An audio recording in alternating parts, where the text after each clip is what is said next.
Rajasthan PCS के pre exam में पूछा गया प्रश्न था, 2010 में ये प्रश्न पूछा गया था, जंगल की आग के नाम से किस फूल को जाना जाता है। और वहाँ पर ब्यूटिया मोनोस्पर्मा ऑप्शन में दिया गया, अर्थात वनस्पतिक नाम दिया गया, मूल रूप में से कहा जाता है, जो इसका हिंदी नाम है पलास कहा जाता है। थोड़ा डिटेल में देखते हैं। ब्यूटिया मोनोस्पर्मा को जंगल की आग के नाम से जाना जाता है, ये जंगल की आग के नाम से जाना जाता है। इसे ढाक या पलास भी कहा जाता है, तो ध्यान रखेंगे, इसे ढाक भी कहते हैं या पलास भी कहते हैं।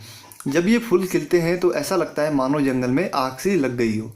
और ये फूल उत्तर प्रदेश का राजकीय पुष्प भी है, ध्यान रखेंगे, उत्तर प्रदेश का राजकीय पुष्प है पलास। थोड़ा सा फूल देख लेते हैं कैसा है। ये है फूल, तो ये फूल जब जंगलों में खिलता है तो ऐसा लगता है मानो जंगल में एक आग सी लग गई हो, तो इसलिए इसको कहा जाता है जंगल की आग। और ये उत्तर प्रदेश का राजकीय पुष्प भी है और इसे कहा जाता है पलास या ढाक। तो ध्यान रखेंगे सभी सभी फैक्ट आप। दूसरा प्रश्न है, मारो गोली और काट लो हमारा मायका, उपरोक्त कथन किसके द्वारा दिया गया था। तो ध्यान रखेंगे आप, ये कथन दिया गया था गौरा देवी के द्वारा। गौरा देवी के द्वारा ये कथन दिया गया था जब वहाँ पर इन्होंने वनों की रक्षा करी थी, तो वहाँ पर इन्होंने ये स्टेटमेंट दिया था। तीसरा प्रश्न है, फॉरेस्ट स्कूल ऑफ देहरादून की स्थापना कब की गई। तो उत्तर होगा 1878। साथ ही साथ आपको एक ध्यान रखने होंगे दो फैक्ट इसमें। 1878 में तो फॉरेस्ट स्कूल ऑफ देहरादून की स्थापना हुई। 1884 में क्या हुआ, इसका नाम बदलकर रखा गया इंपीरियल फॉरेस्ट स्कूल। और 1906 में इंपीरियल फॉरेस्ट रिसर्च इंस्टीट्यूट, तो नाम बदला गया। 1878 में तो फॉरेस्ट स्कूल ऑफ देहरादून था, 1884 में इंपीरियल फॉरेस्ट स्कूल हो गया और 1906 में इंपीरियल फॉरेस्ट रिसर्च इंस्टीट्यूट हो गया। तो सभी फैक्ट आपको ध्यान रखने हैं। चौथा प्रश्न है, विश्व पर्यावरण दिवस 2018 किस देश में मनाया गया। तो उत्तर होगा आपका भारत में। भारत में मनाया गया 5 जून 2018 को, 1-1.5 महीने पहले की बात है, भारत में ये दिवस मनाया गया इस बार। पांचवा है, चिपको आंदोलन की सूत्रधार गौरा देवी के पति का क्या नाम था। तो इनके पति का नाम था मेहरबान सिंह, ठीक है, मेहरबान सिंह इनके पति का नाम था। थोड़ा सा गौरा देवी के बारे में जान लेते हैं। इनका जन्म 1925 में लाता गांव में हुआ था। विवाह रैणी गांव के मेहरबान सिंह से हुआ और 1986 में तत्कालीन प्रधानमंत्री राजीव गांधी जी द्वारा गौरा देवी को पहला वृक्ष मित्र पुरस्कार प्रदान किया गया। तो ध्यान रखेंगे, एक ही प्रश्न से कई फैक्ट आपके क्लियर हो रहे हैं, प्रश्न पूछे जा चुके हैं। गौरा देवी का जन्म पूछा जा चुका है एक बार एग्जाम में, तो कुछ भी पूछा जा सकता है। छठा प्रश्न है, उत्तराखंड राज्य में सर्वाधिक वन क्षेत्रफल में कौन सा जिला दूसरा स्थान रखता है। अर्थात क्षेत्रफल की दृष्टि से दूसरा ऐसा जिला बताइए उत्तराखंड का जहां सर्वाधिक वन क्षेत्रफल है। तो उत्तर हो जाएगा आपका उत्तरकाशी, उत्तर हो जाएगा उत्तरकाशी। लेकिन पहले जिले की बात करें तो पहला जिला होगा आपका पौड़ी। ध्यान रखेंगे, पौड़ी में काफ़ी जंगल हैं। बाघ द्वारा किसी छोटे बच्चे को उठा लेना या किसी को मारने की घटनाएं आए दिन आप न्यूज़पेपर में पढ़ते होंगे और ये घटनाएं पौड़ी में बहुत ज़्यादा होती है। तो ध्यान रखेंगे, सर्वाधिक वन क्षेत्रफल तो पौड़ी में है, लेकिन उसके बाद कहाँ है, उत्तरकाशी में। सातवां प्रश्न है, उत्तराखंड में प्रतिशत की दृष्टि से सबसे कम वन क्षेत्रफल वाले 2 जिलों के नाम बताइए। तो ध्यान रखेंगे आप, उधम सिंह नगर और हरिद्वार। पहला है उधम सिंह नगर, दूसरा है हरिद्वार। आठवां प्रश्न है, प्रतिशत की दृष्टि से सर्वाधिक वनों के मामले में उत्तराखंड का कौन सा जिला दूसरे स्थान पर है। तो ध्यान रखेंगे, दूसरा जिला चंपावत है, जबकि पहले स्थान पर कौन सा है, नैनीताल। पहले स्थान पर नैनीताल है और दूसरे स्थान पर चंपावत है। 9वां प्रश्न है, विश्व नम भूमि दिवस मनाया जाता है, कब मनाया जाता है। तो ध्यान रखेंगे 2 फरवरी को ये दिवस मनाया जाता है और इसकी शुरुआत हुई थी 1971 से।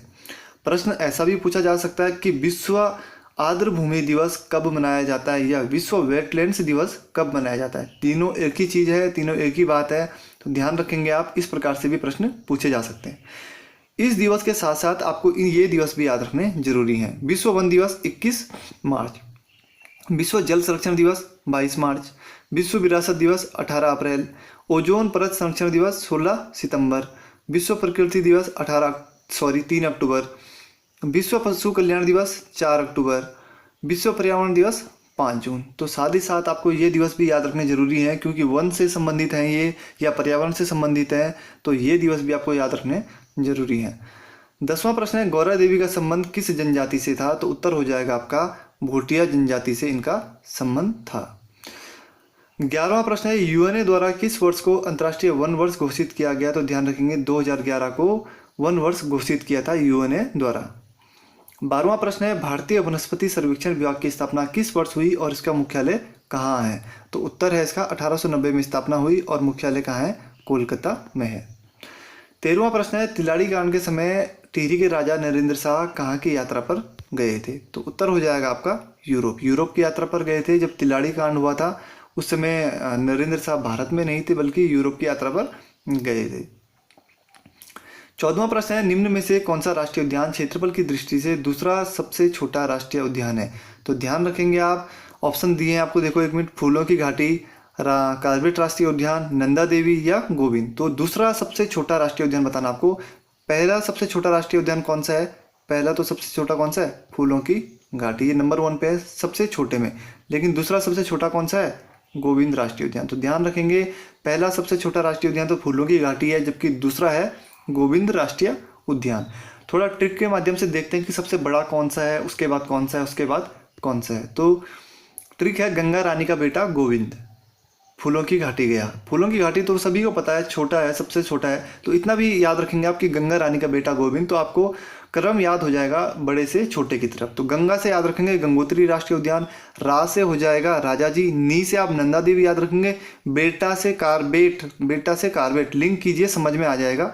गोविंद से गोविंद राष्ट्रीय उद्यान और फूलों की घाटी से फूलों की घाटी राष्ट्रीय उद्यान। तो याद रखेंगे गंगा रानी का बेटा गोविंद फूलों की घाटी गया। तो सबसे बड़ा है गंगोत्री राष्ट्रीय उद्यान, जो कि क्या है, सबसे बड़ा राष्ट्रीय उद्यान है। फिर है राजाजी राष्ट्रीय उद्यान, फिर है नंदा जी, फिर है कार्बेट, फिर है गोविंद और फिर है सबसे छोटा फूलों की घाटी। तो इस तरीके से आप इसको याद रख सकते हैं। 15वां प्रश्न है, वृक्ष मानव के नाम से प्रसिद्ध विश्वेश्वर दत्त सकलानी का जन्म किस जिले में हुआ था? तो ध्यान रखेंगे, टिहरी गढ़वाल में इनका जन्म हुआ था। 16वां प्रश्न है, जगत सिंह चौधरी को किस वर्ष आर्यभट्ट सम्मान दिया गया? तो इनको सम्मान दिया गया 2006 में। क्यों फेमस है ये? इन्होंने क्या दिया था? मिश्रित वन खेती मॉडल दिया था। इन्होंने इस मॉडल में बताया कि अधिक ऊंचाई पर भी मैं अलग अलग प्रकार के वृक्ष उगा सकता हूं, क्योंकि उस समय इनको चैलेंज दिया गया था कि आप इतनी ऊंचाई पर वृक्ष नहीं उगा सकते। तो इन्होंने उस वन में अलग अलग टाइप के वृक्ष उगाए, देवदार, चीर, बांज, सारे वृक्ष इन्होंने वहाँ पर उगाए, जिससे काफ़ी फेमस हो गए। इनका संबंध कहाँ है? रुद्रप्रयाग जिले से। हाल ही में चर्चा में रहे हैं ये, क्योंकि उत्तराखंड वन विभाग ने जगत सिंह चौधरी को राज्य में वन विभाग का ब्रांड एम्बेसडर नियुक्त कर दिया है। साथ ही साथ आपको बता दूं कि इन्होंने गढ़वाल में इतने वृक्ष लगाए कि इनको किसकी उपाधि दी गई? जंगली की उपाधि दी गई। जंगली इनकी एक उपाधि है, वास्तविक नाम इनका है जगत सिंह चौधरी। और जंगली की उपाधि इसलिए दी गई क्योंकि इन्होंने बहुत ज़्यादा वृक्ष लगाए और ऊंचाई पर भी इन्होंने वृक्ष लगाए जहाँ पर वृक्षों को उगाना नामुमकिन था।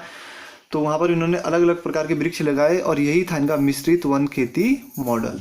तो चलिए आगे प्रश्न पे चलते हैं। 17वां प्रश्न है, आज़ाद पंचायत का संबंध उत्तराखंड के किस कांड से है? तो ध्यान रखेंगे आप, इसका संबंध है रवाई कांड से या तिलाड़ी गोली कांड से। तो थोड़ा सा देखते हैं इस डिटेल में इसके बारे में। तो तिलाड़ी कांड कब हुआ था? 30 मई 1930 को तिलाड़ी के मैदान में हुआ था। वर्तमान में ये कहाँ है? उत्तर काशी में, लेकिन उस समय टिहरी गढ़वाल के अंतर्गत आता था जब ये कांड हुआ था। तिलाड़ी का मैदान यमुना नदी के किनारे है। इस कांड को उत्तराखंड का जलियांवाला बाग हत्याकांड कहा जाता है और राजा नरेंद्र शाह के समय ये कांड हुआ था, लेकिन नरेंद्र शाह इस समय भारत में नहीं थे, वो यूरोप की यात्रा पर गए थे। इस कांड के बाद चक्रधर जुयाल की तुलना जनरल डायर से की गई थी। तो हुआ क्या था? 30 मई 1930 से पहले एक नया वन कानून निकला। इस वन कानून के तहत हुआ क्या, जो लोग थे उनके जो खेत थे, उनके खेत सरकारी ज़मीन के अंतर्गत आ गए, मतलब वो सरकार के अंडर में आ गई उनकी ज़मीनें, जिसके कारण लोगों में आक्रोश भर गया और उन्होंने एक पंचायत का गठन किया जिसको नाम दिया गया आज़ाद पंचायत। तो ध्यान रखेंगे क्या नाम दिया गया था? आज़ाद पंचायत। और जब 30 मई 1930 को इस पंचायत की सभा हो रही थी तिलाड़ी के मैदान में। तिलाड़ी का मैदान कहाँ है? बड़कोट में, ठीक है, ध्यान रखेंगे बड़कोट में है और जिला उत्तरकाशी। तो जब वहाँ पर सभा हो रही थी तो फिर चक्रधर जुयाल ने इन पर गोलियां चलवा दी थी, इसलिए चक्रधर जुयाल को उत्तराखंड का जनरल डायर कहा जाता है। ध्यान रखेंगे, चक्रधर जुयाल को उत्तराखंड का जनरल डायर कहा जाता है। नरेंद्र शाह के समय ये कांड हुआ था। नरेंद्र शाह इस समय यूरोप की यात्रा पर थे, यमुना नदी के किनारे है। तो सभी फैक्ट आपको याद रखने जरूरी हैं। 18वां प्रश्न है, उत्तराखंड राज्य में सर्वाधिक वन कितने से कितने मीटर की ऊंचाई पर पाए जाते हैं? तो उत्तर होगा आपका 1800 से 3000 मीटर की ऊंचाई पर। 19वां प्रश्न है, किस ग्रंथ में उत्तराखंड को वनस्पतिक बगीचा कहा गया है? तो ध्यान रखेंगे चरक संहिता में उत्तराखंड को वनस्पतिक बगीचा कहा गया है। और चरक संहिता क्या है? आयुर्वेद का एक प्रसिद्ध ग्रंथ है। 20वां प्रश्न है, किस वनस्पति को वनस्पति विज्ञान में बेरवरीज एरिस्टाटा के नाम से जाना जाता है? तो ध्यान रखेंगे किलमोड़ा को वनस्पति विज्ञान में वेरवरीज एरिस्टाटा के नाम से जाना जाता है। तो ऐसा भी पूछा जा सकता है कि किल्मोड़ा का वानस्पतिक नाम क्या है परीक्षा में, तो वेरवरीज एरिस्टाटा ध्यान रखेंगे आप। उत्तराखंड राज्य में लगभग कितने प्रकार की जड़ी बूटियाँ पाई जाती है, तो ध्यान रखेंगे 500 प्रकार की जड़ी बूटियाँ पाई जाती है। 22वां प्रश्न है, ग्लोबल 500 पुरस्कार किस कार्य के लिए प्रदान किए जाते हैं, तो ध्यान रखेंगे पर्यावरण प्रतिरक्षा के लिए। बहुत बार पूछा गया है यूपी पीसीएस में, ये 2001, 2, 4, 5, ठीक है, बहुत बार पूछा गया, तो ध्यान रखेंगे ग्लोबल 500 पुरस्कार पर्यावरण प्रतिरक्षा के लिए दिया जाता है। इस पुरस्कार की स्थापना UNEP अर्थात संयुक्त राष्ट्र पर्यावरण कार्यक्रम द्वारा 1987 में की गई थी, लेकिन 2005 से इसके स्थान पर UNEP द्वारा चैंपियन ऑफ द अर्थ पुरस्कार दिया जाता है। अब ये पुरस्कार नहीं दिया जाता, इसके बदले दिया जाता है चैंपियन ऑफ द अर्थ। तो ध्यान रखेंगे, बहुत बार ये पूछा जा चुका है। 23वां प्रश्न है, संयुक्त राष्ट्र पर्यावरण कार्यक्रम का मुख्यालय कहाँ स्थित है, तो ध्यान रखेंगे आप, इसका मुख्यालय कहाँ है, नैरोबी में स्थित है। तो और थोड़ा सा डिटेल में देखते हैं। संयुक्त राष्ट्र पर्यावरण कार्यक्रम की स्थापना कब हुई थी, 1972 में हुई थी। ध्यान रखेंगे 1972 में स्थापना हुई थी और इसका मुख्यालय है केन्या की राजधानी नैरोबी में, ठीक है। भारत में वन्य जीव सप्ताह किस महीने मनाया जाता है, तो ये होगा आपका अक्टूबर में, और 2 से 8 अक्टूबर तक ये मनाया जाता है। कई बार पूछा गया है, तो ध्यान रखेंगे वन्य जीव सप्ताह अक्टूबर में मनाया जाता है। सप्ताह मैंने थोड़ा गलत लिख दिया है, इसलिए इग्नोर करें इसको, छोटी छोटी गलतियां हो जाती है टाइप करने में, क्योंकि मोबाइल में ही टाइप करता हूँ। यहाँ पे सब पा होना चाहिए था, मैंने फा लिख दिया गलती से, लेकिन आपको इस चीज़ से ज़्यादा लेना देना नहीं होना चाहिए। आपको ये याद रखना है केवल कि अक्टूबर में वन्य जीव सप्ताह मनाया जाता है और 2 से 8 अक्टूबर तक ये मनाया जाता है। 25वां प्रश्न है, विश्व वन्य जीव दिवस किस दिन मनाया जाता है, तो ध्यान रखेंगे आप 3 मार्च को ये मनाया जाता है। बहुत बार ये भी पूछा जा चुका है। यहाँ पर मैंने जितने भी प्रश्न डाले हैं ये वन संबंधी ये कहीं ना कहीं पूछे गए हैं, इसलिए सभी प्रश्नों को नोट जरूर कर लें आप। विश्व वन्य जीव दिवस 3 मार्च के साथ साथ आपको ध्यान रखना होगा अंतर्राष्ट्रीय टाइगर दिवस कब मनाया जाता है, 29 जुलाई को, विश्व हाथी दिवस 12 अगस्त को और विश्व गौरैया दिवस 20 मार्च को। 26वां प्रश्न है, भारत में वन महोत्सव की शुरुआत करने का श्रेय किसे जाता है, तो उत्तर होगा आपका कन्हैया लाल मणिक लाल मुंशी, और ये उस समय तत्कालीन कृषि मंत्री थे। तो ध्यान रखेंगे वन महोत्सव की शुरुआत किसके द्वारा हुई थी, कन्हैया लाल मणिक लाल मुंशी के द्वारा। 27वां प्रश्न है, वन महोत्सव कब मनाया जाता है, तो ध्यान रखेंगे 1 से 7 जुलाई, ठीक है, 1 से 7 जुलाई तक वन महोत्सव मनाया जाता है। या पूछा जा सकता है कि वन महोत्सव किस महीने में मनाया जाता है, तो ध्यान रखेंगे आप जुलाई में ये मनाया जाता है, और डेट पूछ लेगा तो 1 से 7 जुलाई के बीच में ये मनाया जाता है। 28वां प्रश्न है, वन संरक्षण अधिनियम किस वर्ष लागू हुआ, तो ध्यान रखेंगे 1980 में ये लागू हुआ था, जबकि पर्यावरण संरक्षण अधिनियम 1986 में लागू हुआ और वन्य जीव संरक्षण अधिनियम 1972 में लागू हुआ। भारतीय वन प्रबंध संस्थान कहाँ है, 29वां प्रश्न, तो ध्यान रखेंगे भोपाल में है और ये अहमदाबाद के सहयोग से स्थापित हुआ था। 30वां प्रश्न है, कत्था बनाने हेतु किस पेड़ की लकड़ी का प्रयोग होता है, तो ध्यान रखेंगे खैर की लकड़ी का प्रयोग होता है। तो आज की सीरीज यहीं पर ख़त्म करते हैं। कत्था बनाने हेतु खैर की लकड़ी है, यहाँ पर लिखा हुआ दिख नहीं रहा हो, खैर की लकड़ी का उपयोग होता है।